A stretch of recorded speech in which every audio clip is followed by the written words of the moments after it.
Welcome back, Westeros historians. If you thought the first 4 seasons of Game of Thrones were intense, buckle up, because Season 5 is where the world truly starts to fracture. This season is all about power vacuums and the dangerous forces that rush in to fill them. So, let's dive into the chaos, the betrayals, and the moments that changed everything. We start in King's Landing, and things are not great. Tywin Lannister is gone, leaving a massive hole at the center of power. Cersei, finally free from her father's control, thinks this is her moment to shine. She tries to rule through her young son, King Tommen, but quickly realizes that respect isn't inherited. To consolidate her power and undermine Margaery Tyrell, who has Tommen wrapped around her finger, Cersei makes a deal with the devil. She empowers a religious movement known as the Sparrows, led by the enigmatic High Sparrow. She thinks she can control them, using their fanaticism to purge her enemies. This backfires spectacularly. The Sparrows are a force of nature, and soon they're arresting everyone for their sins, including Loras Tyrell, and eventually Queen Margaery herself. Cersei's smug satisfaction is short-lived, as her own past comes back to haunt her. The Sparrows, uncovering her affair with Lancel Lannister, arrest her too. This leads to one of the most iconic and brutal scenes in the series. Cersei's Walk of Atonement. Stripped and shamed, she is paraded through the streets of King's Landing. It's a moment of complete humiliation. But as she's carried into the Red Keep, the look in her eyes isn't one of defeat. It's a promise of vengeance.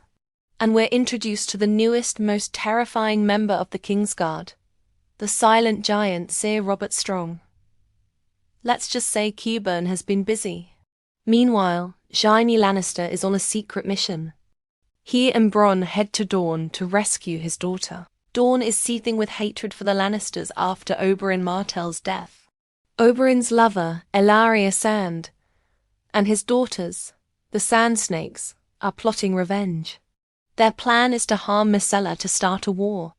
Jaime's rescue attempt is clumsy and leads to his capture by Prince Doran Martell, Oberyn's cautious older brother. Doran wants peace, not war.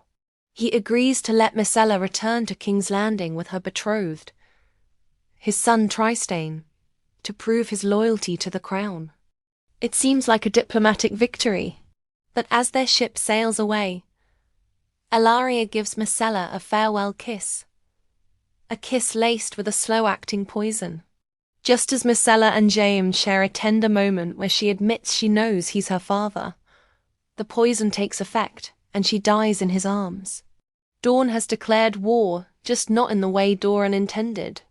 Up in the north, Stannis Baratheon is camped at the wall, planning his assault on Winterfell, which is now held by the Boltons. He offers to legitimize Jon Snow as Jon Stark and make him Lord of Winterfell if Jon pledges his fealty. It's everything Jon has ever wanted, but he turns it down, choosing to honor his vows to the Night's Watch. He's just been elected the new Lord Commander, and he has a radical plan. He wants to bring the Free Folk, their ancient enemies, south of the Wall to ally with them against the true threat, the White Walkers. This decision is deeply unpopular with many of his men, especially Alliser Thorne. Jon travels to Hardhome, a free folk settlement, to negotiate. His plea is interrupted by an all-out assault from the army of the dead. What follows is a terrifying massacre. We witness the true power of the Night King, who simply raises his arms and resurrects all the fallen as whites. Jon barely escapes with his life, having seen the horror that awaits them. He knows his plan was the right one, but the cost was immense. In Winterfell, Sansa Stark's nightmare continues. Petyr Baelish, ever the master manipulator, arranges a marriage between her and Ramsay Bolton. He convinces her it's a strategic move to reclaim her home. But this is Ramsay we're talking about. Sansa is plunged into a world of psychological and physical torment. Her wedding night is a horror, and she is a prisoner in her own home, under the sadistic watch of Ramsay and his lover, Miranda, Theon Greyjoy, now completely broken and answering to the name Reek, is forced to witness her suffering. But something in Theon begins to stir, a flicker of his former self. When Brienne of Tarth, who has been watching from afar, fails to receive Sansa's signal for help, Sansa realizes she is on her own. As Stannis' army finally attacks Winterfell, a weakened force doomed by a blizzard and Ramsay's guerrilla tactics, Sansa and Theon seize their chance. In a desperate leap of faith, they jump from the castle walls into the snow below, hoping to escape. Across the narrow sea, in Meereen, Daenerys Targaryen is learning that ruling is much harder than conquering. She's facing an insurgency from the Sons of the Harpy, a group of masters who want to restore slavery. To appease the people, she agrees to reopen the fighting pits and even agrees to a political marriage with High-Star Zoloric. Tyrion Lannister, smuggled out of Westeros by Varys after killing his father, has a rough journey. He's captured by Jorah Mormont, who sees delivering Tyrion to Daenerys as his path to redemption. The two finally arrive in Meereen, and Dany gets a new, brilliant advisor. The grand reopening of the fighting pits turns into a massive ambush by the Sons of the Harpy. They surround Dany and her inner circle in the center of the arena. Just when all seems lost, a familiar roar echoes through the sky. Drogon descends, torching the assassins. Dany climbs onto his back for the first time and flies away from the city, leaving Tyrion, Jorah, Missandei, and Grey Worm to manage the chaos in her absence.